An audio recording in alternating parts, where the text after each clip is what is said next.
Inscriptions on a fired casing read, "Notices bulges, capital OWO, what's this, question mark. Inscriptions on the 3 unfired casings read, "Hey fascist, exclamation point, catch, exclamation point." Up arrow symbol, right arrow and symbol, and 3 down arrow symbols. A second unfired casing read, "Oh Bella Ciao, Bella Ciao, Bella Ciao, Ciao Ciao." And a third unfired casing read, "If you read this, you are gay, LMAO."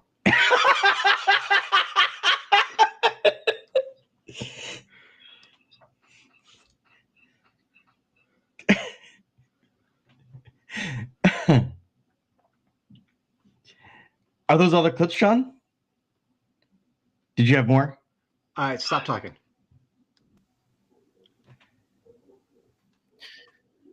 Lastly,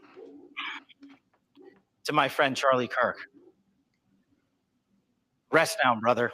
We have the watch, and I'll see you in Valhalla. I have 2 things to say up top. We welcome to Wet Wired, everybody, and as you can tell, this is a Charlie Kirk episode. It is September 16th, just about a week after Charlie Kirk was assassinated, murdered at no. a speaking event. On TikTok, we got to say unalived. We're not on TikTok, thank God. Oh, shit. Well, I mean, technically we are. And I could say for a second that hopefully in the near future, nobody will be on TikTok. Like, I'm going to stay up front that I'm calling for a ban of all social media. Oh, and why is that, Sean? Is it because it corrupts the minds of the youths? Oh, my God. The youths are definitely been corrupted.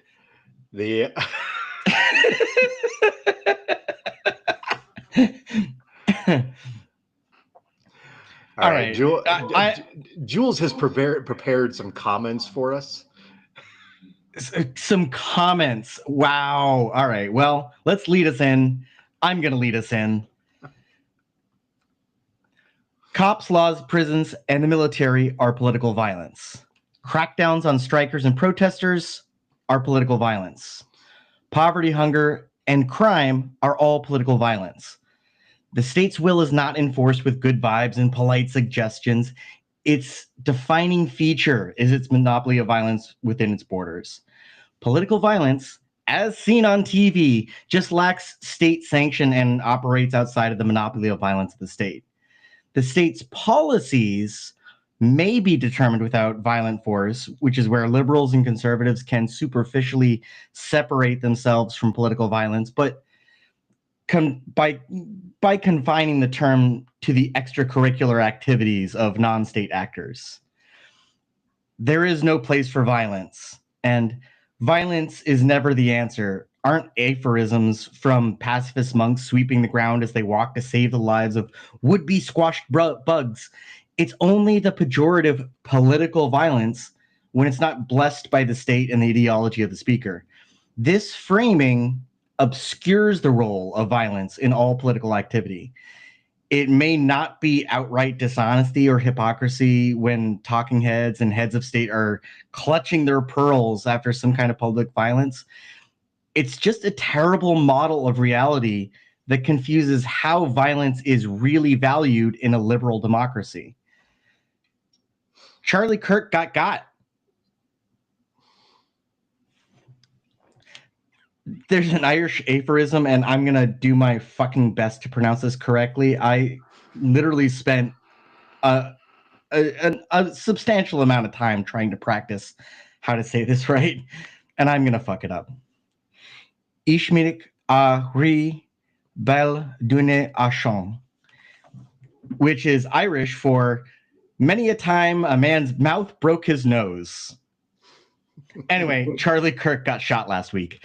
So Charlie was best known for using his bad faith Gish Gallop arguments with liberal college. Go ahead. I'm going to jump in for a second and just say that none of this is to say he deserved what was coming to him any more than anybody else deserves what's coming to them. You know, there is definitely a reap what you sow kind of attitude. that is really hard to avoid, or reap what you sow kind of conclusion that's hard to avoid. But it doesn't, we're not talking about justification here for anything. No, Or, you certainly know, not. And on top of it, it's sort of like we can reject the premise of what people deserve while at the same time saying, yeah, that makes sense. exactly. It's not surprising, you know, like it's exactly the same attitude that I had regarding Brian Thompson, the CEO of United Healthcare, getting killed on the street by somebody.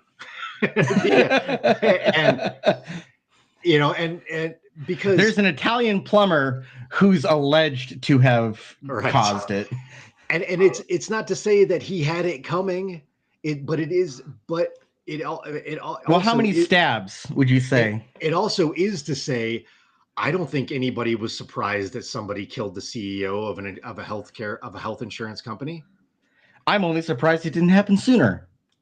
That is fairly shocking. Yeah, that it doesn't happen more often, considering, you know, the pain and torment that those companies inflict on the average people that try to file claims. Well, not to give a eulogy per se, but maybe a moment of violence.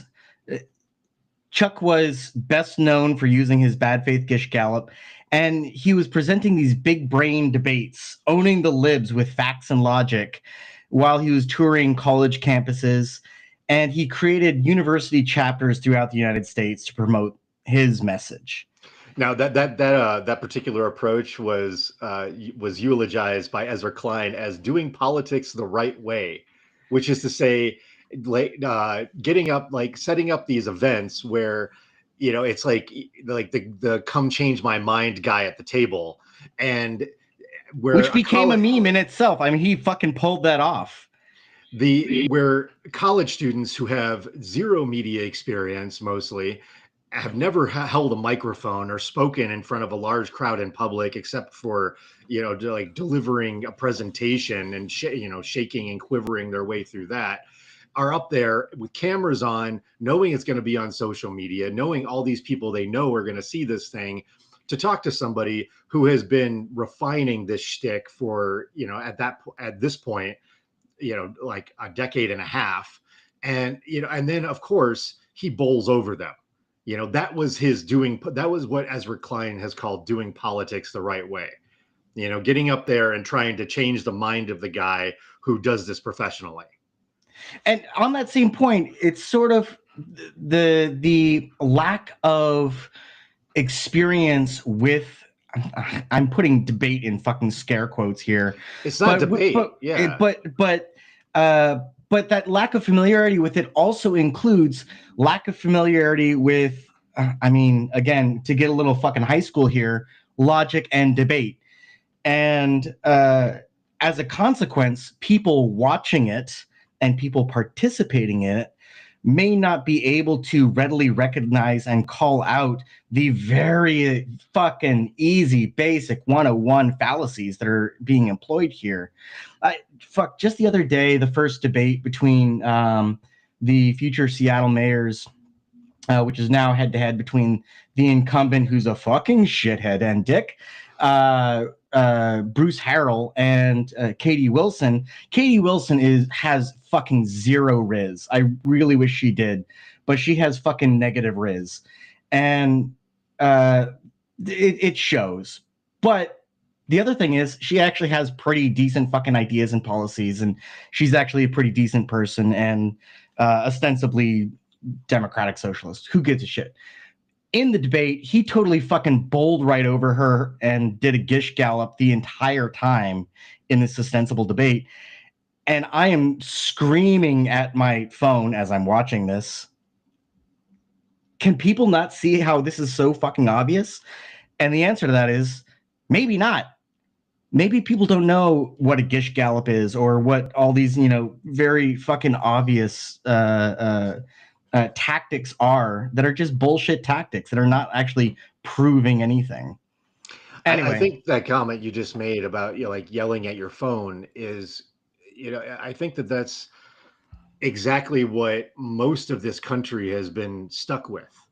You know, the people who are paying attention to politics, you know, they constantly realize their own impotence. And you know, here we are all out here acting as if any of these things that we think or say mean anything and will have any meaningful effect on any of these things that we're angry about. And they don't. You know, people taking to social media and yelling about, you know, Charlie Kirk deserved it, or Charlie Kirk was a saint and we need to kill all the leftists now. Like either way, they're expressing, you know, this is an expression of powerlessness. They have no way to change anything. We have no way to change anything. You know, like we can get up here and we can have this show and we can talk and do whatever, but it doesn't change anything. Nothing's changing because we say these words into, you know, and record them and you know, put them out and for other people to listen to. Nothing has been altered here. And it's that frustration and marginalization that gets fucking channeled into these arenas. And of course, rage bait is what fucking works. It's not just what sells, it's what drives the algorithms. So TPUSA, the big TP,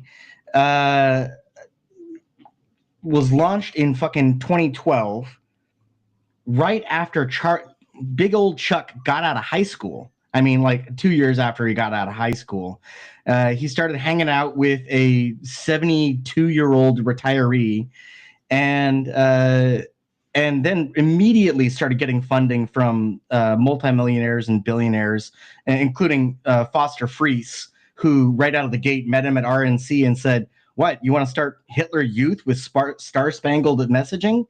Fucking let's go." And then they were off, and they've been a multi-million-dollar organization ever since. And his little extra credit work was creating blacklists of liberal professors and creating school board watch lists. This docking methodology... Doxing. What? Doxing. I'm sorry. I said docking. Yeah. Like, this is not a docking podcast. No, that's for OnlyFans. No, this is Patreon only. But this is something that's going to come up a little bit later. Doing a Monty Python flesh wound impression, that the liberal website Jezebel posted a satirical article where the journalist hired, and they actually did this, they hired an Etsy witch to cast a hex on Charlie to make it so that it was difficult for him to spread his hatred, you know, all his misogyny and racism and all the rest of this stuff. That was like 2 days before.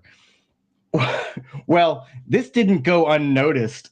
And, I'm not a superstitious fella. I'll pick up a penny on the sidewalk, you know, because that's good luck.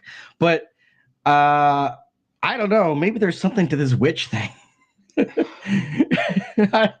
But the Wayback Machine, of course, did not lose it, because Wayback Machine doesn't always do this. They will nix some stuff. In fact, one of the things that the Wayback Machine did nix is... not to get ahead of it here, but it did nix the doxing website that was set up after Charlie Kirk's death. Like within a couple of days, it got just totally downed and destroyed, and then got a replacement. And if you go to look at the Wayback Machine for that doxing website, it is fucking gone. And it doesn't. It's not just gone. It says we're not gonna have this here. So Wayback Machine is not for all and everything. Whose website was this? I don't know who was behind it. The doxing webs. It's in my notes somewhere. Anyway, it doesn't matter. But basically, it was like something like CharlieKirksMurderers.com or something like that. That's still around. No. Yeah, it is. I just looked at it. Did it go back up? I don't know if it was down, but it was up both times that I looked at it. I mean, there was a span of like 2 days in between when I was checking on it, but maybe it was just that 2 days. So this website has popped up. It was something else before, and then the Twitter handle has been changed. And at any rate, it's been reoriented to focus specifically on anybody who is expressing any kind of excitement about Charlie Kirk being murdered, or like the general kind of like anybody who has a positive sentiment about it. They No, have charliesmurderers.com is still down. Can't be reached. I'm looking at it right now. I looked at it this morning. That's crazy. Maybe there's another one. Anyway, because there's charliekirkdata.org, which immediately replaced it. So what they're planning on doing is right now it's just a long list with a bunch of social media screenshots for each entry.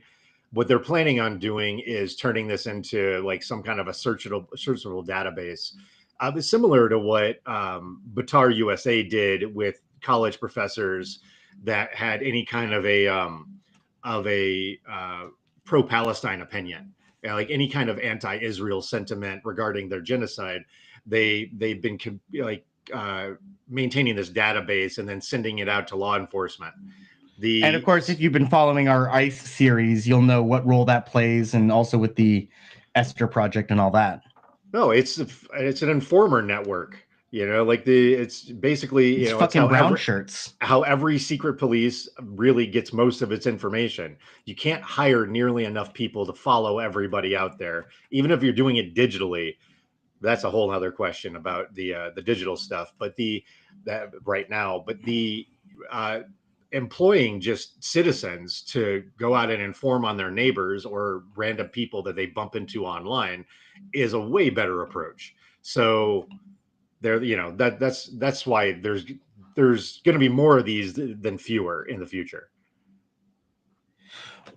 Either way, as soon as Charlie got, there was speculation about this immediately, and people in important positions of power who are hopefully exercising some kind of sobriety and restraint in what they're saying to the media that's hungry for literally anything to fill their content quotas. We're not really showing quite that restraint. Of course, we're seeing the usual expected things of blaming your usual enemies before Kirk's body was cold. They said, clearly it's transgender people. What the fuck are you talking about? Well, one of the main things they used were those bullet casings. Which, by the way, that was a couple of days later too, and we'll get into that. No, they had the bullet casings immediately. It became a story on the internet a couple of days later, but where we actually got to see or hear there was a bullet casing because a shot was fired.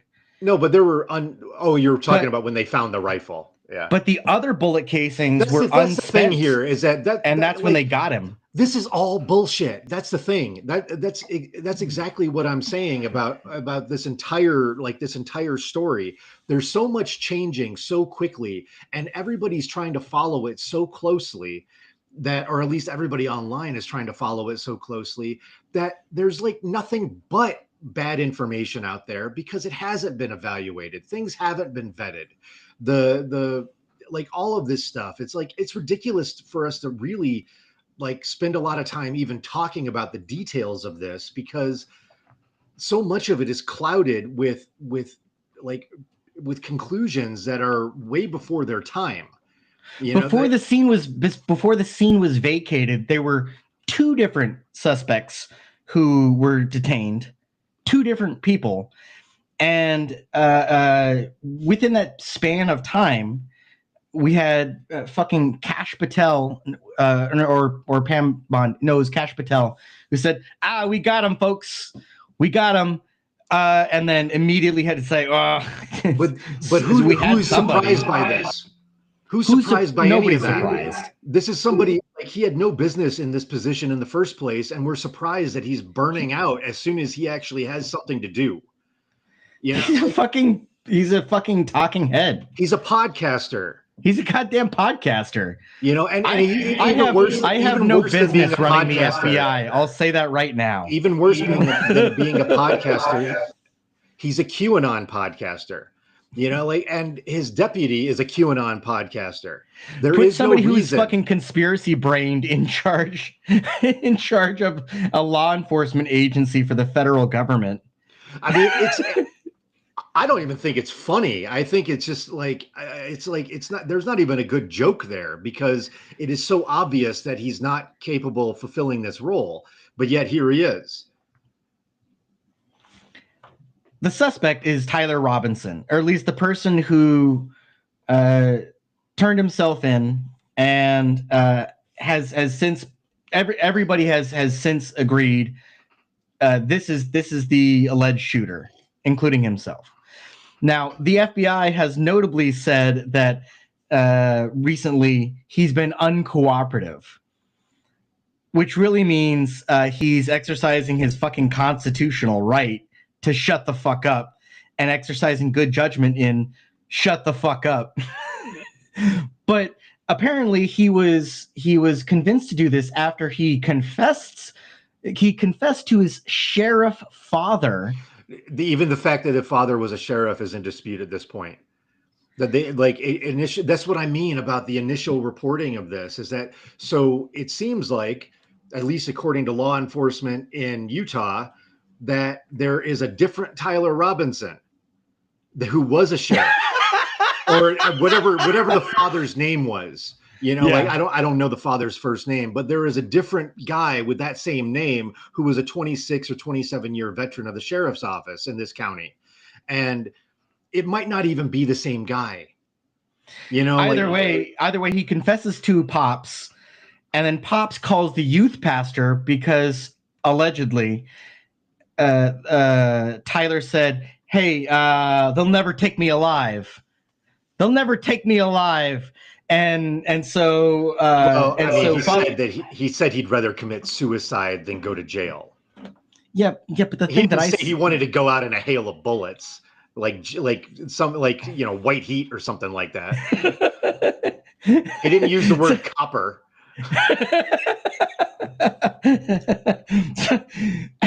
So anyway, Father McGillicuddy convinces him to turn himself in, and he does so without incident. He's white, by the way, and it goes off without a hitch. He's in custody, and before this happens, before we have a name, before we have a guy, we already have plenty of people saying, "Oh, it's obviously leftists. It's clearly that this person is a trans person.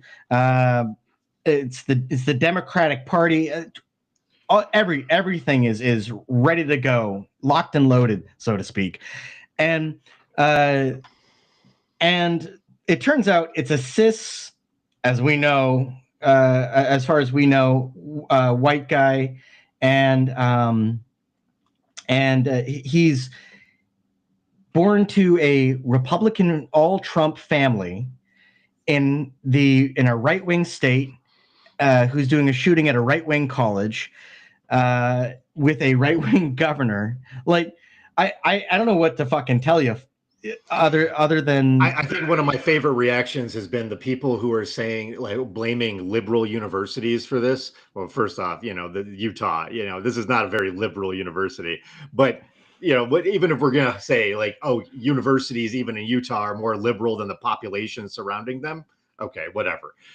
But then they're saying that, I saw a tweet from this woman that said, my son went to a trade school and became, a whatever, something, and is now in an apprenticeship.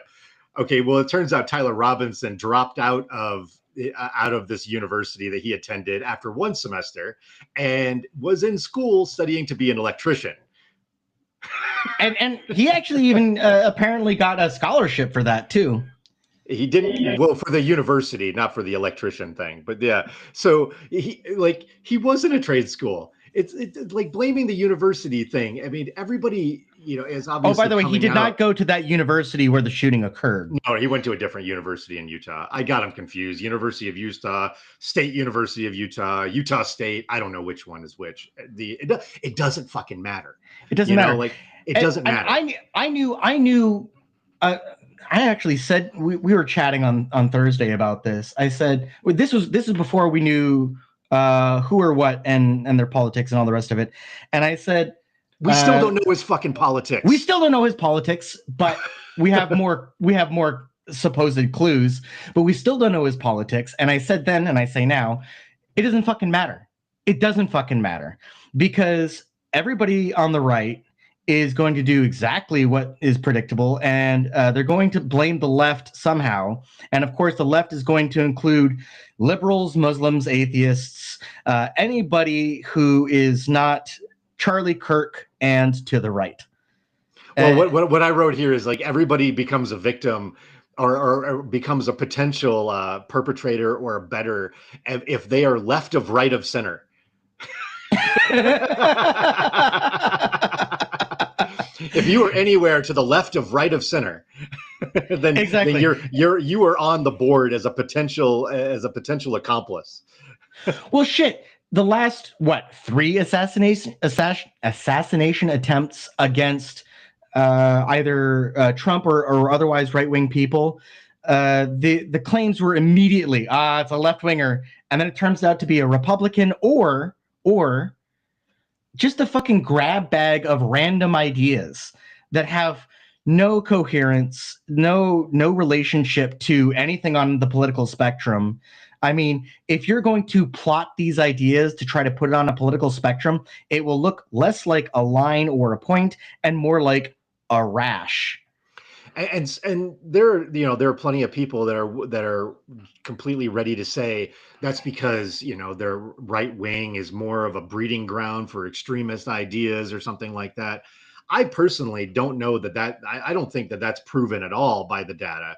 What I see when I look at it is that there is virtually no left in this country. So of course you're not going to have a lot of left-wing violence. Like if there was more of a left, we'd probably have more left extremists.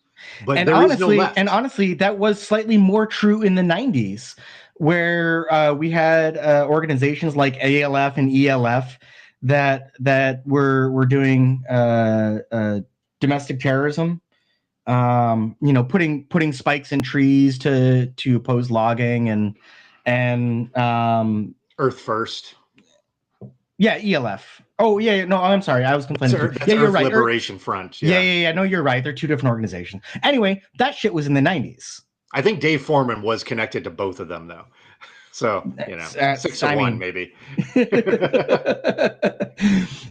But the point being, and they're also kind of to a very marginal degree was more of a, I guess, serious left in the 90s. To a degree. I mean, those were fucking premies. Those were primitivist anarchists. So that's a whole other can of worms about where they belong. Just anyway, it doesn't fucking matter. Yeah, left period. But there isn't one really, so you're not going to see a lot of extremism because there's just not enough. Yeah, you need a certain kind of critical mass to have extremists, and it's just not there. So even if you do get one or two here or there, it's a blip as far as the data is concerned when you compare it to all the right wingers or whatever else, And in this particular case, the right wingers have fucking goose stepping militias in Montana. In this case, we're dealing with something even more amorphous, which is, Groypers. And Nick Fuentes and all those people that are associated with that, because this is not a collective ideology. It's not anything that you can really grab your hands onto and say, this is what they believe. There's no way of doing that. So, that's one of the things that's come out with Tyler Robinson is that he's frequented a lot of different discords where, that have and clearly has been on the message boards for a long time, and it makes it very difficult to unravel what it was he's after in the first place. You know, like if, I will- even if it was him, which is not yet even proven, just because he confessed, just because he matches the description of something. This is where the reporting, I think, is really interesting, because, you know, I saw that you included in your notes here, Jules, this Washington Post piece where where they're reporting that in a Discord chat, he apologized to members of the group saying, you know, it was me, I apologize for all of this. And that's very interesting, because in that reporting, it also indicates that he, according to the reporter at least, this was the only message he left in this Discord chat, which is interesting because 2 days earlier in the New York Times, they were publishing records of these of suspected chats, allegedly, that Tyler Robinson had left, where he was in there joking that his doppelganger, quote unquote, you know, was causing a lot of problems for him because he looked just like this guy in the videos. Yeah. And this was not a single apologetic chat or apologetic message. It was multiple messages, an entire conversation where he's joking, where everybody's joking about how this guy looks just like him. And he's like, yeah, my doppelganger's causing me a lot of problems. So I think it's insane for anybody to say they know what's going on here. Yeah, absolutely. There is, however, one thread that seems to be gaining some traction, and that's the fucking Groyper thread. So we've got Nick Fuentes and his beef with Chuck. This is from Vox. All right, you can't just call him Chuck because nobody knows you're making a joke about Charlie Kirk. All right. I was trying to mix it up so I don't say Charlie every single fucking time. All right. There's only so many ways you can say it. I say slow it down here. All right. Nick Fuentes has been had an online beef with Charlie Kirk for years. And you'd think the two would be in more of alignment because they share a lot of, common concerns. They're both racist. They're both anti-DEI. They're both anti any kind of affirmative action programs. They want neither one of them anti-gay, misogynist. Anti-gay, misogynist. I mean, they have a lot in common, these two guys. But it is sometimes the people with the most in common that hate each other the most, because it's those little differences that get in the way. Like the fact that Nick Fuentes is just a startlingly anti-Semitic. In a way that not in an AIPAC kind of way, not in an ADL kind of way. No. He's anti-Semitic in the old-fashioned way. Like, he just doesn't like Jewish people. It's not Israel. No. He's not criticizing Israel. He's talking about the Jews. And his rhetoric would fit neatly with rants about the Irish and the Catholics. Yeah, I mean, everything from cabal to controlling Hollywood to all of this banking. I mean, he's got it all. I mean, it's really like textbook anti-Semitism. But the other thing about it is that Fuentes is just enough younger than Charlie Kirk and has aligned himself with these different people. While Charlie Kirk spent his time as a younger guy when fresh out of high school, being groomed by a bunch of billionaires, including his own father, who is a giant political donor, a bunch of former Tea Party Republicans. Nick Fuentes went the other way. He just went online hard. Yeah. And because of that, he's associated himself with a bunch of other people who spend all of their time online. And they've turned themselves into this Groyper group. And it makes it, one of the things that makes this difficult to penetrate is that, so to speak, they're the youths. and they use a very different language. I was thinking about the when I'm reading all this stuff and listening to like these reporters who really should know better, trying to analyze some of these, like some of the language here, like Bella Ciao, and oh, that's leftist because it's an anti-fascist Italian song and all this stuff, you know, like or that the and then trying to figure out what notices bulge means, and and what this should tell people is that when you have a guy who, how old is Robinson? Like 22 years old. When you have a guy who's referencing a meme from like circa 2013, that's somebody who's been deeply online for a very long time. It's not chronically online. It's fucking terminally online. I mean, this is so deep down the fucking rabbit hole.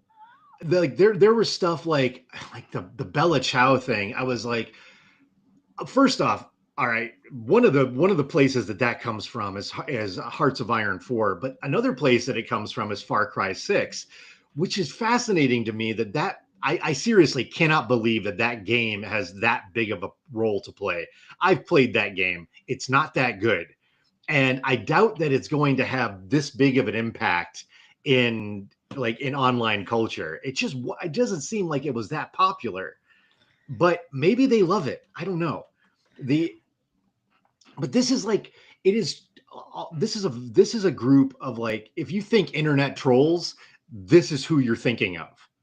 These are the fucking neckbeards of neckbeards. And on top of it, so Nick Fuentes, in the unlikely event that our listenership doesn't know who this guy is, to clarify a little bit more, he is very explicitly misogynist. It's not like the hinting at misogyny like conservatives and Republicans might do, and legislating misogyny. No, this is super fucking overt, outright misogyny, anti-Semitism, racism, white nationalism, etc., where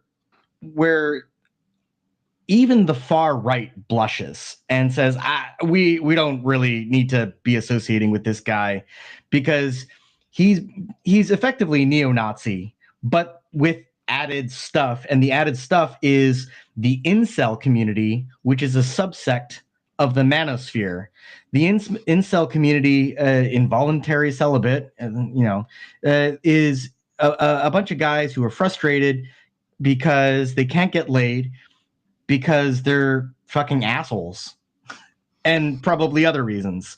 But then they turn that into this frustration as an identity and then say, well, we didn't need women anyways. And you have Nick Fuentes, who is a proud incel. He's proud of not having sex, and being celibate, not in some kind of like I'm a Christian monk kind of a way, but in this whole other deeply online kind of a way.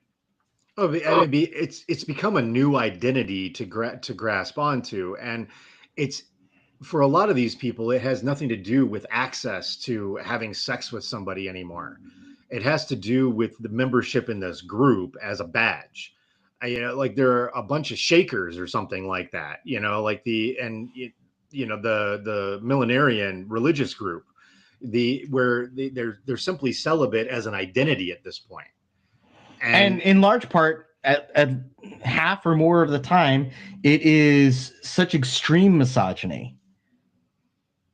Yeah, and that is motivating. It's a big part of it. I think the idea that you don't need these things that the normies need. Yeah, and you're getting everything. You're getting all this fulfillment, from basically being on the boards. Yeah. So back to him being terminally online. And the shell casings that had these engravings, which, by the way, I was wondering the same thing when the healthcare CEO was shot.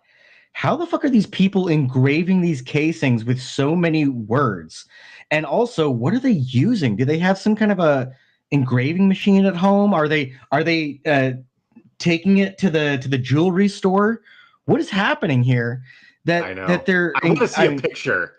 That's I the want to see thing. if pictures have not been posted yet. So There have been no pictures of did what we this. ever even see pictures of Luigi Mangione's cases? No, Like I think we're going to wait how? for the trial for this stuff when things are presented as evidence.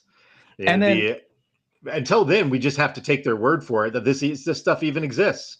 I mean, how do you even fit Bella Chow, Bella Chow, Bella Chow Chow Chow on a fucking encasing? Like, where do you put all those letters? I mean, let alone the actual act of doing it. It is a 30-06. The bullets are rather long. They don't have to be all in a line either, the words, so you can write Bella Chow, Bella Chow, Bella Chow, like going around the bullet. Like, are you spending an hour with a fucking chisel? Like, what are you doing? Okay, anyway, I don't want to get wrapped up in that. I just, it's a curiosity that has plagued me since last year. But like every one of these bullets was engraved with something ridiculously online. They're all meme references, video game references, or just like stuff from the boards. So I mean, well, one of them is not even from a specific place. It's just general fucking trolling. If you read this, you're gay, LMAO, which patently hilarious. And then we've got hey fascist catch, upright, down, down, down. Well, the hey fascist catch and Helldivers 2, and the arrows are a reference to Helldivers 2. Well, it's a control code to drop a bomb. It's to call in an airstrike. And that's what it is, yeah. And I mean, it's like how it used to be referenced up, down, left, right, BA start, AB start.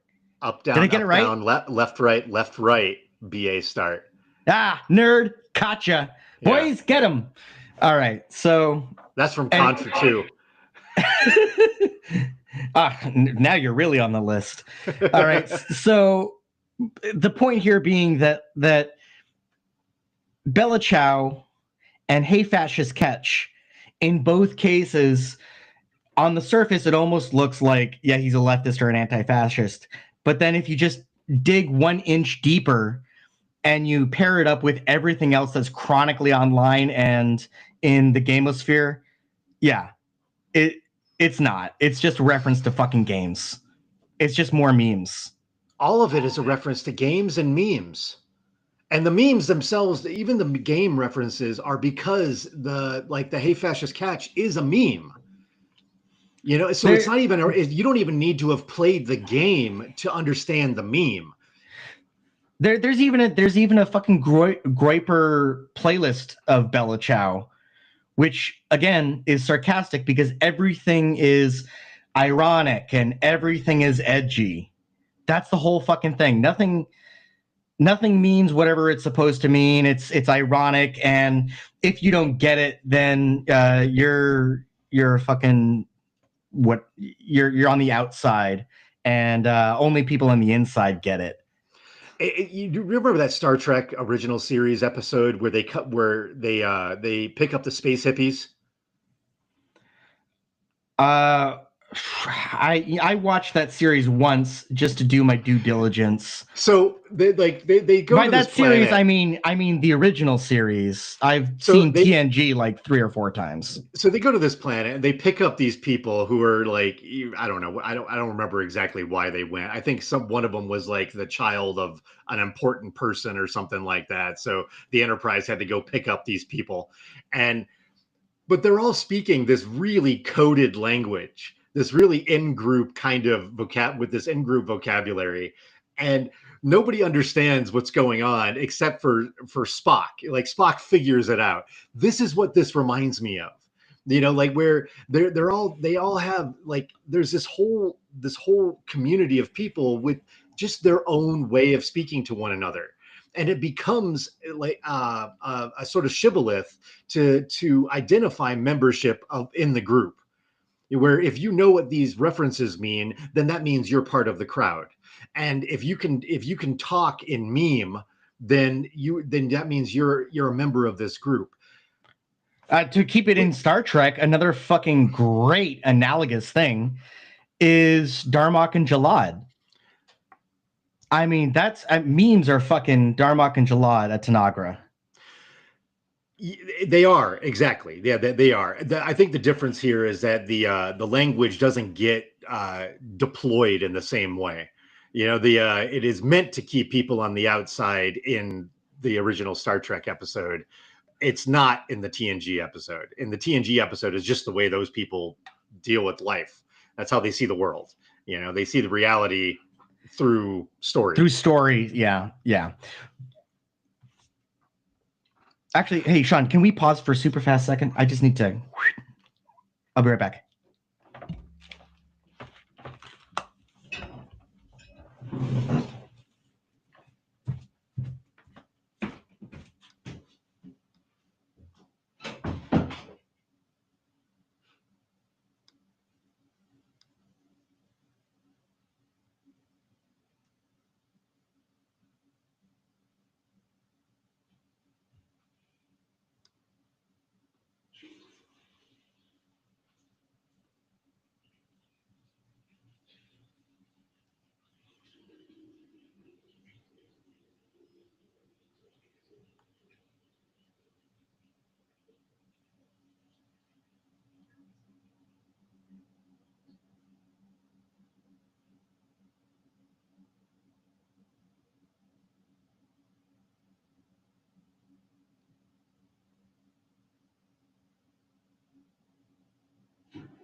All right, Jules, you absolutely have to mute your microphone when you get up and use the bathroom and start rummaging around your house. Because it makes you too curious. No, because I can hear everything, and this is a live stream. And it's like just... Oh, I forgot it was a live stream. How do you forget it's a live stream? It's been a live stream for like 2 years. I know, but it's not like we announce it or anything like that. So we talk about it. Okay. Jump us back in. Hold on. I want to talk about... I don't know. I don't know what you're going to play, so it's hard for me I'm not to... going to play... Hey, settle down. Let's take a breath. I'm going to jump us back in, and I'm not going to play anything. These are just references. I want to talk about some of the right-wing reactions to the arrest in the first place. I mean, we mentioned that this really strong willingness to jump right into talking about the killer's ideology without knowing anything. This is from Utah Governor Spencer Cox. We have seen an escalation in violence that has been happening across the country. I don't think a governor, I don't think a president, and I don't think anyone can change the trajectory of this. It is truly about every single one of us. And I can't emphasize enough the damage that social media and the internet is doing to all of us. Those dopamine hits, these companies, $1 trillion market caps, and the most powerful companies in the history of the world have figured out how to hack our brains, get us addicted to the outrage, which is the same type of dopamine, the same chemical that you get from taking fentanyl, and get us addicted to outrage and getting us to hate each other. I've seen it real time since the death of Charlie Kirk. I've seen it in every corner of our society. The conflict entrepreneurs are taking advantage of us, and we are losing our agency. And we have to take that back. We have to turn it off. And do you have to give it back to the community? And do you have to give it back to the community? I'm going to change the way that that's read. And you have to give it back to the community, and caring about our neighbors and bettering ourselves, exercising, sleeping, and all the things that this thing takes away from us.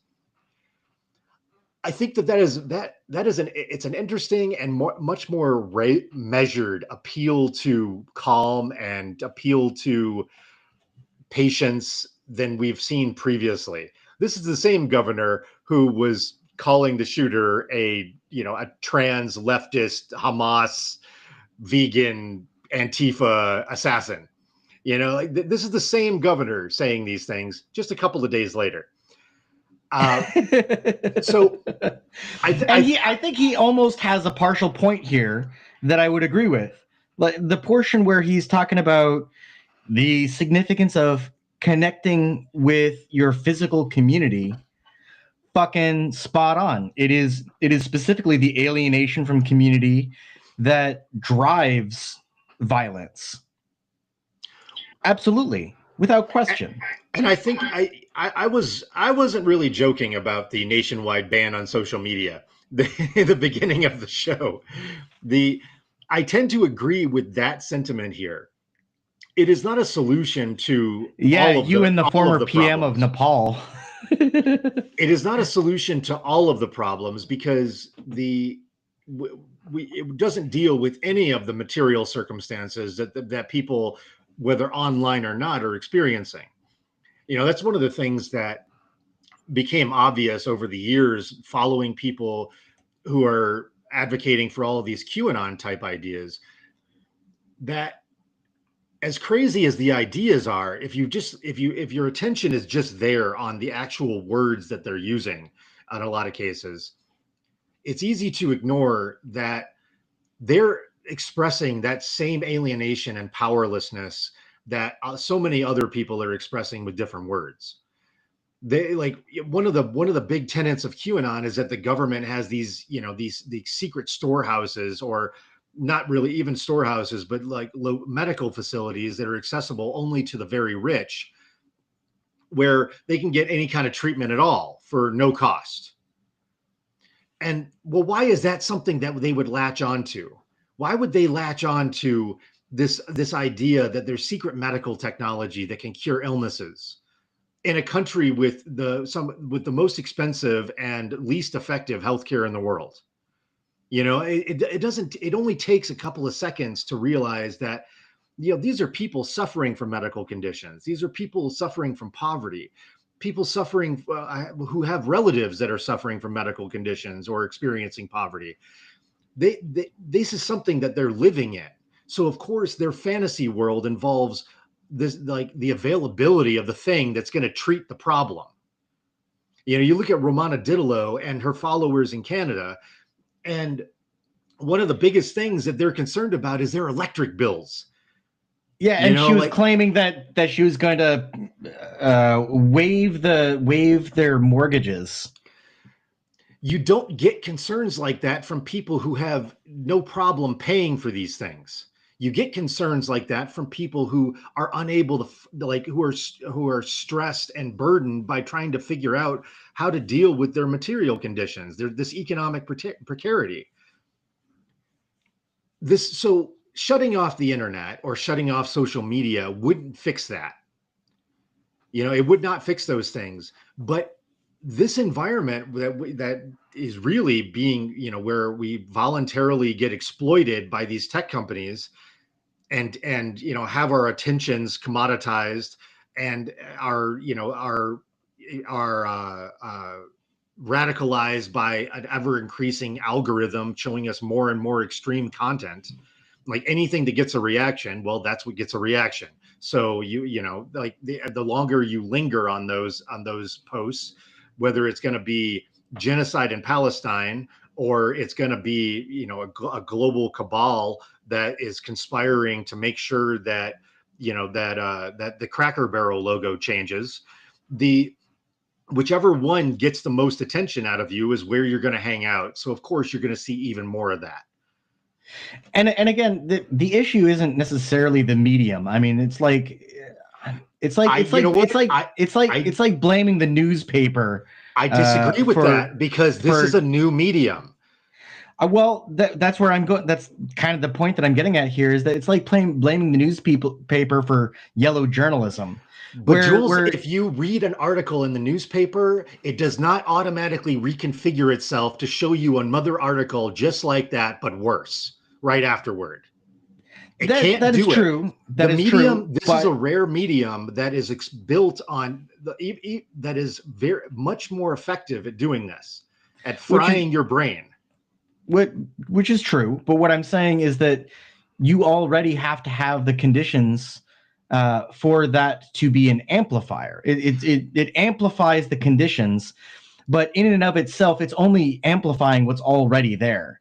So if you're already alienated and you're seeking some kind of community and you're seeking some answers for your alienation, to get some ground under your feet when you feel like the ship is sinking, then you're going to, if it wasn't social media, it would be something else. The difference is, much like the newspaper, it's faster. That is the difference. It is faster to find a group where there are people who are very similar to your worldview or whatever it is that you're thinking at the moment, and also ideas to support whatever you're thinking at the moment, and to back it up and reinforce it. The acceleration is way faster than previous mediums, both for networking and for consuming content. But nevertheless, it's still you participating in that in the context of your own alienation and marginalization and struggles with capitalism and everything in between. I think that is all absolutely true, but it might actually just be too much faster for people to cope with. Well, I mean, the same as anything else. I mean, I expect you to whip out a wooden clog next and say, we got to get those damn looms. I mean, yes, social media accelerates all this stuff, without a doubt. But I can't imagine reasonably expecting for, as technology and communications technology advances, anything else to be the case as it is now, where yes, these corporations could totally do a way better job of finding some way to mitigate these feedback loops that we're talking about, without question. They're not going to, because they're in the context of global capitalism, and they want to make money, and money comes from engagement, which comes from viewership. But that's not necessarily explicitly a feature of social media. That's a feature of social media in global capitalism. Is there any other kind? Well, not right now, because we exist in global capitalism. There wouldn't even be social media if it wasn't for capitalism. Yeah. But I mean... So tell me again why we should keep it. As a product of capitalism, and as something that's destroying people, why should we keep it? Well, everything is a product of capitalism when you exist in capitalism. So the point that I'm getting at is that nothing can be extracted or considered in isolation outside of the context of capitalism, the state, which are the institutions in which we live anyways. I would say that about everything, including fentanyl addiction. Yeah, I think that's that exactly we're- what I'm saying. I So, think so that to we're target dealing social with media something- specifically and say that that's the thing, no, it's expressing.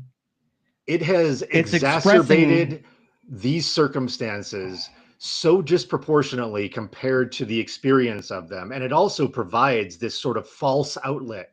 Like you think you're doing something, you think you're going to post your way into something changing.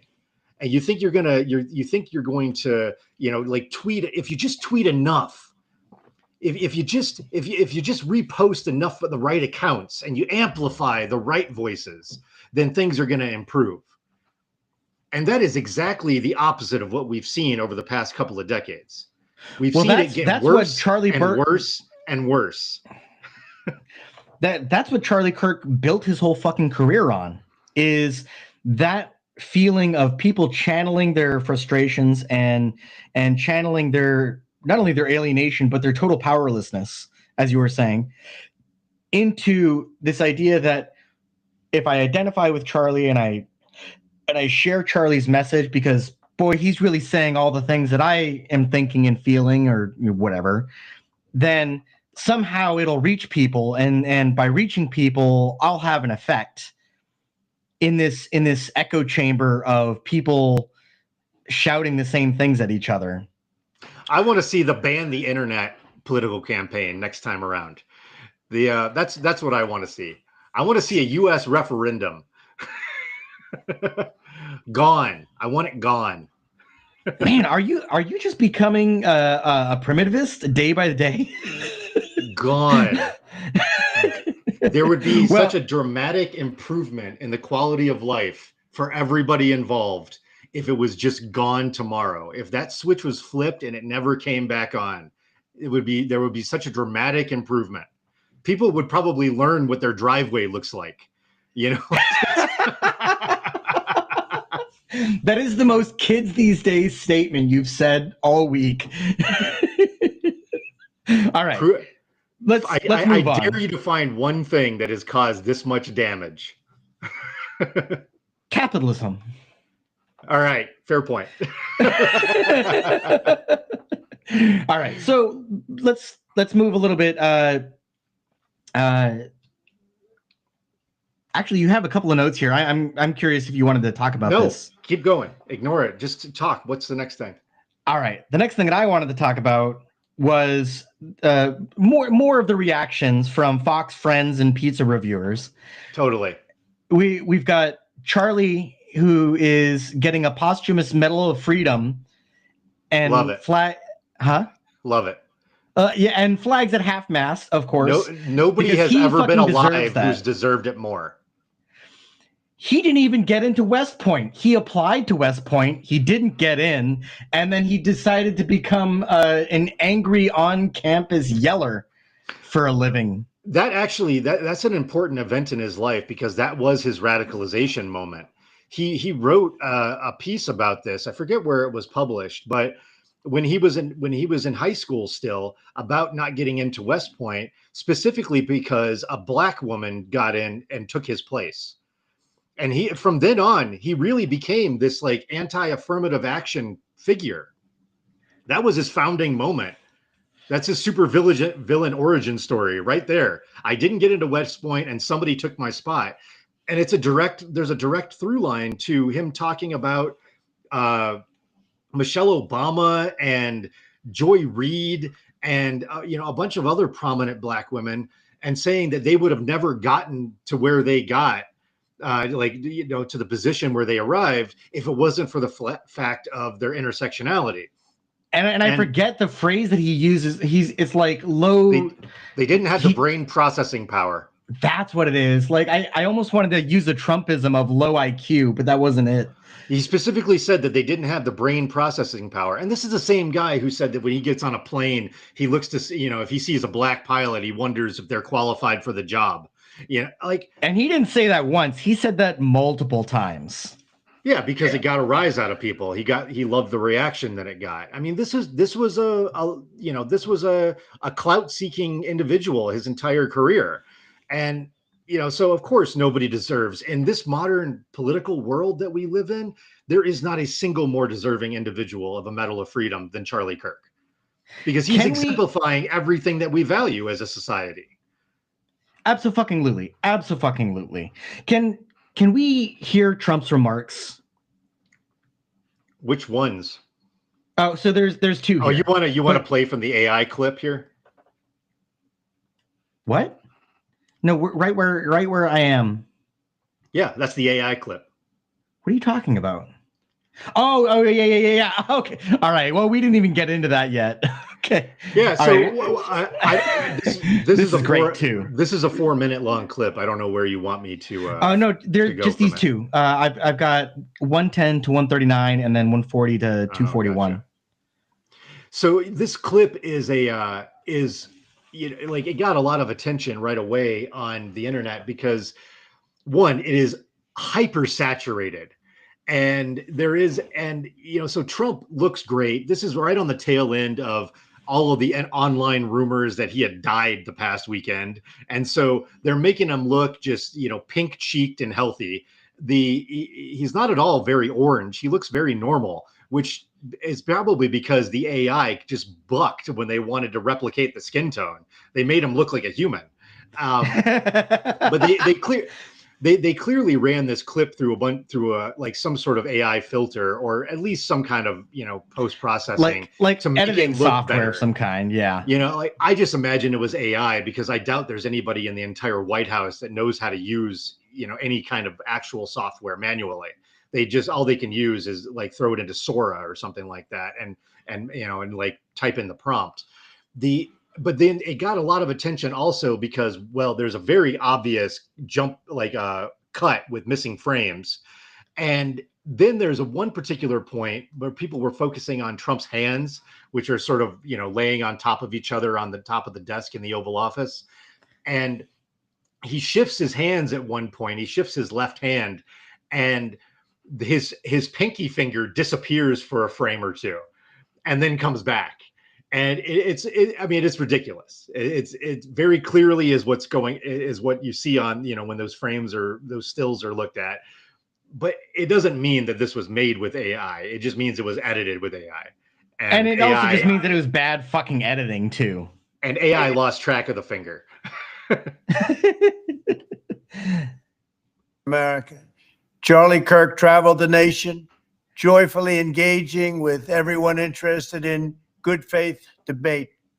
His mission was to bring young people into the political process, which he did better than anybody ever, to share his love of country and to spread the simple words of common sense. On campuses nationwide, he championed his ideas with courage, logic, humor, and grace. It's a long past time for all Americans and the media to confront the fact that violence and murder are the tragic consequence of demonizing those with whom you disagree day after day, year after year, in the most hateful and despicable way possible. For years, those on the radical left have compared wonderful Americans like Charlie to Nazis and the world's worst mass murderers and criminals. This kind of rhetoric is directly responsible for the terrorism that we're seeing in our country today, and it must stop right now. My administration will find each and every one of those who contributed to this atrocity and to other political violence, including the organizations that fund it and support it, as well as those who go after our judges, law enforcement officials, and everyone else who brings order to our country. From the attack. Yeah, he's the fucking Johnny Appleseed of just asking questions. What a great frame for me to pause on. Yeah, right. His mouth is agape. All right. And then also notice how Trump, with no irony, goes right from saying, there's divisive, violent rhetoric. Anyway, these lunatic leftists, we're gonna get them, and then he didn't say we're gonna get the assassin who did this. He said we're gonna get everybody who's behind the rhetoric that inspired the assassin. Pam Bondi had a statement where she said that it was a message to employers that if somebody wants to print out a photo of Charlie Kirk for a vigil, you have to let them. My God. I mean, it is some of the most ridiculous bullshit. Again, we are not going to change any of that by talking about it on a podcast. No, of course not. It's not going to change. It's nothing. There unfortunately is only one lever we can pull in this country to change any of this stuff, and it is the worst one available to us, which is voting. But that's it. That's the only lever. Otherwise, no, these assholes will win at this particular game in this particular climate because they control everything. And if they can't say that somebody actually has a particular identity, they can say, well, it was inspired by this, or it's this ideology. So if the person isn't transgender, then it's transgender ideology, or something like that. There's no fucking winning. The whole Ben Shapiro facts don't care about your feelings. Feelings don't care about your facts, and feelings fucking win in this environment. That's how that works. And this really brings us to Nancy. And hold on, before I bring it up to Nancy, I also want to point out that Pete Hegseth said, all right, we're keeping an eye on all the employees and looking out for anybody who speaks ill of the dead. And JD Vance went on to Charlie's, after he's dead, onto his platform. Well, he guest hosted. He guest hosted, that's what it was. And he went on this long rant where he also basically said, all right, well, let's cancel these people and let's make sure they get fired.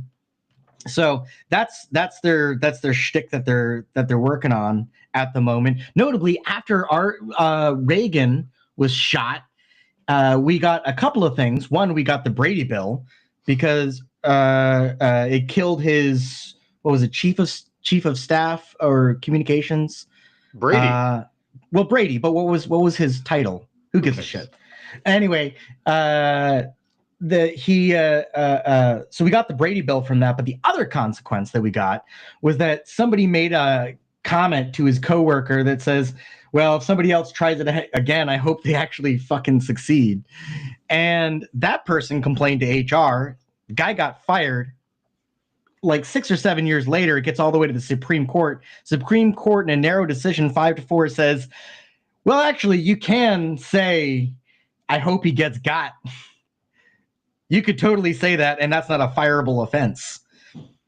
So we've been here before. I mean, this is not fucking new.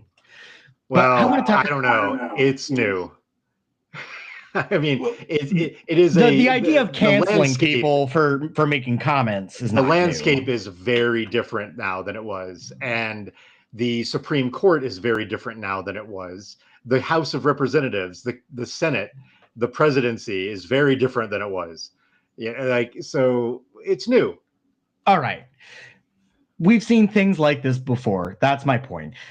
Let's talk about Nancy Mace because. Boy, she's just a fucking bundle of fun. I mean, she is the king size candy bar of right-wing bullshit for this.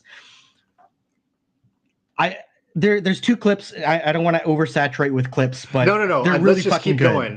These are really good. Let's just talk about Nancy Mace. I don't want to play any more clips. All right. Well, we're almost out of time here. No more clips. All right. So Nancy Mace. Right after, I mean, the body wasn't even cold yet. She says, quote, sounds like this person is a tranny. That's a direct quote. And then, I think it was a day later, she said, Democrats own this. And she gets real fucking angry when a reporter, and by the way, we still don't know anything about the shooter. We know nothing about the shooter. A reporter gives a follow-up question and says, well, okay, if Democrats own this, then does that mean that Republicans own those two other recent assassination attempts that that were reporter broke the golden rule here, which is what's good for the goose is good for the gander. You know, like there is no shared responsibility for anything because it's not about responsibility. It was her saying, I think it's a tranny is not about like, or saying that the Democrats own this. It's not about her saying that I believe that they, you know, their rhetoric is directly connected to these types of events. And we need to address this kind of like insightful speech that leads people to commit acts of violence. It's about trying to punish your political enemies. And every single example that we have of everybody from Laura Loomer to Alex Jones to any of these people is doing some version for their audience of the same thing. Like they're all trying to just go after whatever political enemy they have, and they even have to dredge things up. I mean, this is like we are living in the Eddington movie at this point. You know, I think that movie was a very good depiction of the type of climate that we're living in, you know, and there's a great scene in that film where there is a bunch of political unrest going on in the town. And then it cuts to this plane and it just shows like some people on this private jet. And there's a backpack with a patch on it. And it's the Antifa symbol on the backpack. And like they don't tell you, like Aster does a brilliant job of not making this explicit, but what he's saying, and you know, the audience got it because there's a lot of laughter going on when they showed that backpack, that at least when I saw it, that basically some billionaire is flying in like Antifa super soldiers to go like wreak havoc in this little town. Which was exactly the type of language that was all over the place during COVID and specifically the BLM protests, that people were being flown in to agitate at these protests. And, you know, like Jules likes to point out, we've seen shit like this before. It's always an outside agitator. It's never somebody from inside the house that's making these phone calls. It's always somebody who broke in. And of course, they can't just break in on their own. They have to be paid to break in because nobody has any agency except for me. And so it's always like everybody else is a pawn of George Soros except for me. And exactly.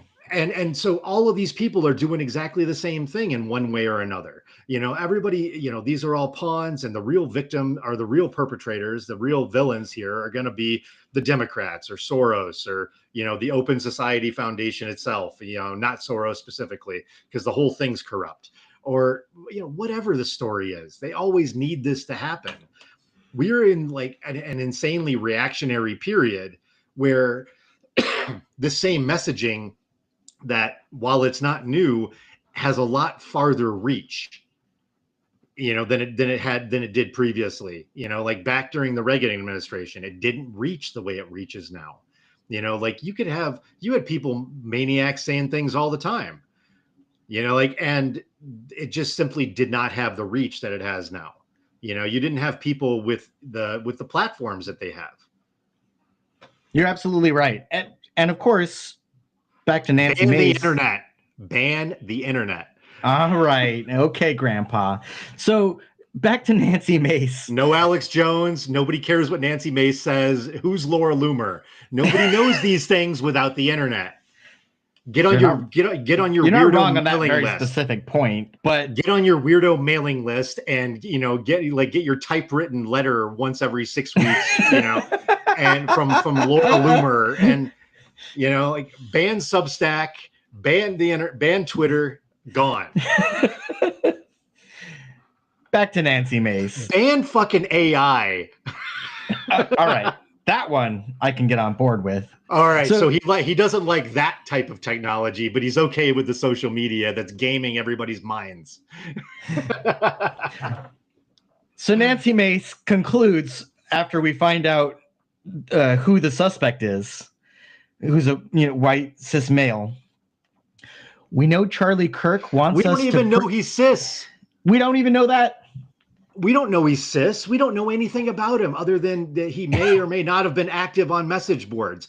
I've never seen a picture of any of these messages. I don't know if he was on Discord. I want screenshots. You know, like I don't believe anybody. there's a great anatomy of this kind of journalism and like in process with what's her name? I'm not going to remember what her name is. Anyway, the New York Post published a piece that was talking about which was talking about the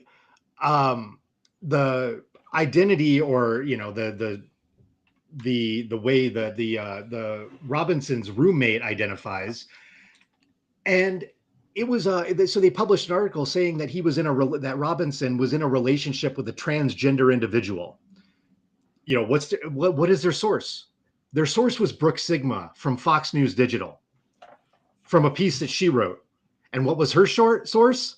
None. That's how it happens. It's all fucking made up, and then it gets amplified and reshared, and it becomes this whole fucking slop. To finish Nancy's quote, it's nothing. I want to finish Nancy's quote though, because once more details, let's say that, came out, this is what we hear from Nancy. We know Charlie Kirk would want us to pray for such an evil and lost individual like Tyler Robinson to find Jesus Christ. So now we're praying for him. Now that it's suggested that he's white and male, we're praying for him. And then, of course, all throughout social media, we get this great, unironic Christian nationalist AI slop, where we have Jesus in so many videos and photos, walking with him, hugging Charlie. We've got Charlie next to Jesus and MLK and JFK and Lincoln. There was a video that in one of the scenes, it was this AI generated video of like Charlie Kirk running through the gates of heaven, and he's running up the stairs. He's got an American flag shirt on, and but then there's one of them. Jesus is JD Vance. You have to imagine like what the prompts were to create these videos, but in a scene in another one of them, I don't remember which, because now there's a few, but Charlie Kirk is standing there and there's this sunset behind him, and then like a dove and another dove and an eagle lands on his head, and he's just covered in birds.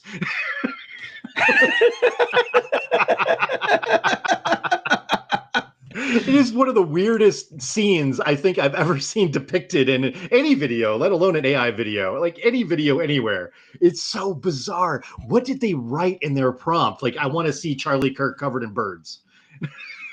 I don't know. All right. So we can't just single out the right, because the reactions were coming from the liberal establishment. We got Gavin Newsom, who had Kirk on his podcast, by the way, which just legitimizes this misogynist racist. Like, why he had him on there? Because Gavin Newsom is another clout hunter. He's just looking for the clicks. He's had multiple fucking right-wing assholes on there where he nods along to their anti-trans shit and says, "Well, that's a good point." Anyway, it's like, fuck off, Gavin. Anyway, he's trying to manifest the Joe Rogan of the left. He absolutely is. He's like, and fuck him for doing that, because already fuck Joe Rogan. And then he says, quote, "The best way to honor Charlie's memory is to continue his work, engage with each other across ideology through spirited discourse. In a democracy, ideas are tested through words and good faith debate. Fuck you." And then Ezra, we already mentioned him, but here's the quote from his. You got to say his whole name. There's so many people with the name Ezra. Well, we mentioned about the top. So Ezra Klein. Ezra Klein, in his New York Times opinion, said, quote, "I did not know Kirk, and I am not the right person to eulogize him. Yeah, no shit. But I envied what he built. A taste for disagreement is a virtue in a democracy. Liberalism could use more of his moxie and fearlessness." Could they?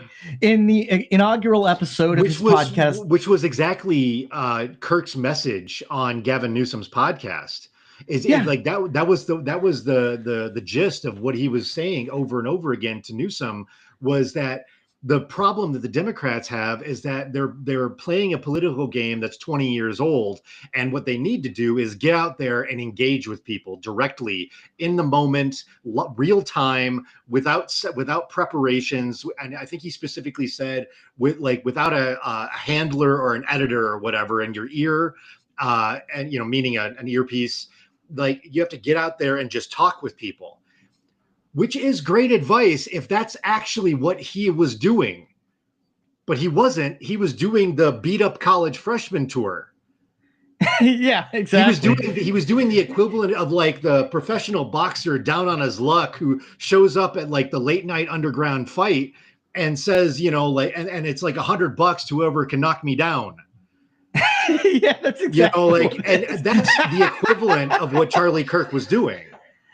Yeah, I mean, really, in all, everybody, from left to right is doing this whole let's denounce violence shtick, which fine, but you don't, you can go up there and say we don't want this kind of violence in a liberal democracy because we want to hash out our ideas in the market of ideas on the Senate floor or something like that. But you don't have to fucking suck his dick. You'd think that the gurgling sound would be coming from Charlie's stupid neck and not from all these liberals sucking his dick. Like, we don't have to praise the guy. Just because he dies doesn't mean that he's suddenly not fucking awful and spewing all kinds of hate and promoting violence, specifically talking about how people should be executed in the public square. And come on. But you can see who they're talking to with this. You can see why especially the establishment Democrats have this kind of messaging. The Nation published a piece that was, basically saying, Charlie Kirk was a misogynist, racist bigot, and I'm not going to eulogize him, and so there are people that are saying, that are speaking much more honestly about this and about the legacy of what Charlie Kirk built. But the reason, you can see why the establishment Democrats are not doing it, because they're not talking to people who want that messaging. Well, they're talking to that. They're still trying to talk to that mythical, centrist, like Trump Biden voter, Yeah. or they're trying to figure out who that person was who voted for Trump and then voted for Biden, as if that person exists. And or as if that group of people is anything more than just a small crowd that doesn't sway any election ever. And so, in a sense, Charlie Kirk is correct that the Democrats are playing in a completely wrong political game, because they're still trying to move to the right. They're trying to do so politeness politics from fucking turn of the century. I don't even think it's politeness politics. I think they're trying to make themselves appealing to conservatives still. I think they're still trying absolutely. They're trying to go for they're trying to say if we just nudge a little bit more to the right, a little bit more to the right. Well, that game was fucking pioneered by the New Democrats with Clinton. What if we decide that we're not going to be angry about this guy's death? What if we eulogize him? What if we talk about all the great things he did? And and then we're gonna get these people. We're gonna get these these centrists back. Well, you don't get any points from the fucking moral high ground. I'm sorry, there are no points for attending the funeral of a dead Nazi. So it just doesn't work that way. I agree. I agree with you, but I think it's pointless to criticize them without trying to understand why they're doing it. Oh no, I totally agree, and that's why that is why they're doing it. And really, throughout all of this, we've got tons of misinformation. Actually, Jules, I think we got to wrap it there. Yeah. And I was going to say, I think we got to call it for this episode. I don't think we're going to get to everything once again. which was why I'm wrapping it up there. So with all of that said, he's locked up. No. With all of that said, those who don't have access to the controls of state violence, or whose aims aren't reached by state violence, they're going to seek access to institutions of state violence or achieve their aims with or without it in opposition. What am I saying? I don't know. Scratch that. Can you please nix that in editing? God damn it. The chat on the live stream is lighting up right now, Jules. Is it really? No, it's not. No, it's not. We got the phones lighting up here, folks. Get the fuck out of here. What I was going to say is alienation, and when you feel like you don't have any control to the monopoly of violence of the state, when you feel like you don't have access to the one arena where we do give the blessing of violence, then it's going to be increasingly common that you see people who try to enact their will through violence outside of the blessing of the state. And I think that as economic frustrations boil over into real world consequences that are not just the one direction of violence that is usually from the institutions to the individual through poverty, through police, through military, that we are going to see this kind of thing until there is some kind of a way for people to either have more control in their lives in the United States and have some kind of community that they belong to where they can actually influence the environment around them. And also, you need to have a little less fucked up economic situation. These things have to happen. Otherwise, we're just going to see more of this. And Jesus Christ, stop following the internet so closely. My God. I mean, it's just get outside a little bit. I mean, go outdoors. Stop this because the kids say touch grass. Not even touch the kids grass anymore. 50-year-olds say touch grass. I mean, that expression has broken containment. It is everywhere. Do just back off for a little bit. I mean, if you follow this too closely, you're all over the place. I was having a conversation with somebody about this, and of course, it's all over the place. People are stressed over it because you have these right-wing people calling for the deaths of anybody who was an Obama voter, basically anybody who's like I said, left of right of center, and so it's on a lot of people's minds. And this person was saying, well, I just read that Tyler Robinson's a groyper, and I was like, well, maybe, like, just because somebody hangs out in groyper chat rooms and uses a bunch of memes that they've gotten from the message boards like 8kun and 4chan and whatever, doesn't mean that they're a groyper, because that's such an amorphous term. It doesn't mean they like Nick Fuentes just because they hang out on the boards, and it doesn't mean they don't either. We don't know anything about him, which is why I say, we didn't learn that he was cis. That's just like a default position. And you've got his that picture of him where he's in the groyper stance doing that sort of a thing.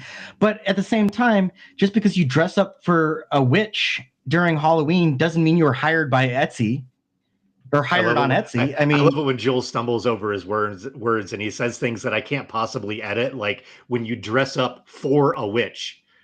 As a witch for Halloween. You know what I meant. Get the fuck out of here. And I'm sure everybody will fill in the blank because they have like basically functioning brains. But I hear that stuff in editing and I'm like, fuck. I can't fix it. Well, it ruins my delivery. I mean, the timing is shot anyways. Yeah, because it was that good. Absolute seconds of Charlie Kirk getting shot and the police clearing out and the stampede of everybody leaving this amphitheater, this outdoor amphitheater. There was an account on TikTok called Elder TikTok that like jumped on the camera and started live streaming, and he's like, this is Elder TikTok. This is not a drill. Shots fired. And then there was a photo of him that somebody else took raiding the merch table at the booth where Charlie Kirk had just been speaking. literally blood-covered merch, and he's like grabbing it by the armful. Hey, And that's he going to wasn't go the on only one. eBay. That's great. He wasn't the only one. There were a couple of different people that were that were filmed or in photos just grabbing handfuls of merch from that table.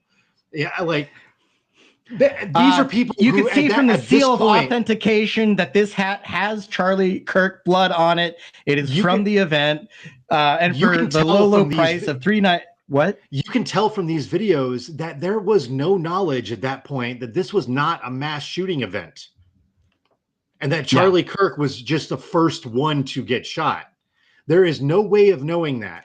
There's no way of knowing that bullets aren't going to start raining down on this group of people. And yet this is what some of these people did. Melted, absolutely melted individuals. I mean, it's like rain on your wedding day. Really? No. All right. So Well, so we've gotta- I'm trying to make the point is that there are people who had no idea that their lives were not in danger. There was no way of verifying. and this is what they're they were focused doing. on creating content. This is how they were spending Yeah. those moments, was to live stream and grab merch. Melted. Well, with that said, if you want to send me to comedy school, and also fund Sean's campaign to ban the internet, Ban it. I want to see the posters. I want to see AI slop in favor of shutting down social media. so in both cases, whether I'm going to comedy school or it's the end of the internet as we know it, or at least social media, $5. It's Wetwired, or it's patreon.com/wetwired. I mean, you can't even get a fucking pint anymore for $5. That's right. You can't do it. Not unless it's happy hour. So it really And- helps. and- It goes a and long way. I mean, we actually have a happy hour for the account. You can get a 1 week free trial. So there you go. hey, there you go. How do you like that? So follow Tell your us on the friends. places. Tell your friends. Tell your family. Share it on social media. Until Exactly. it's banned by Sean and Share it while you can. All right, everybody. We'll see you next time. later skaters. Yeah, as we yell into the void.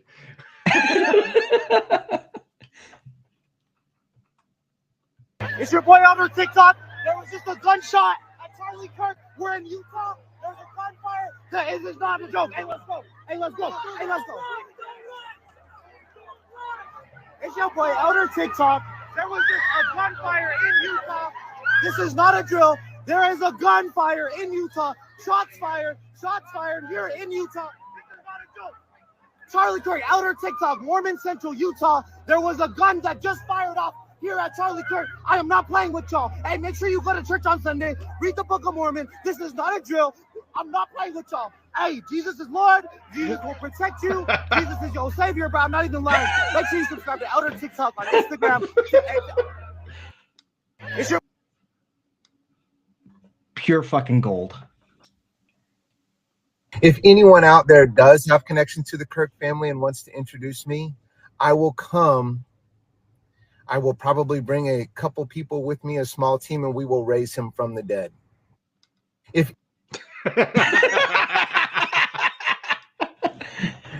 All right.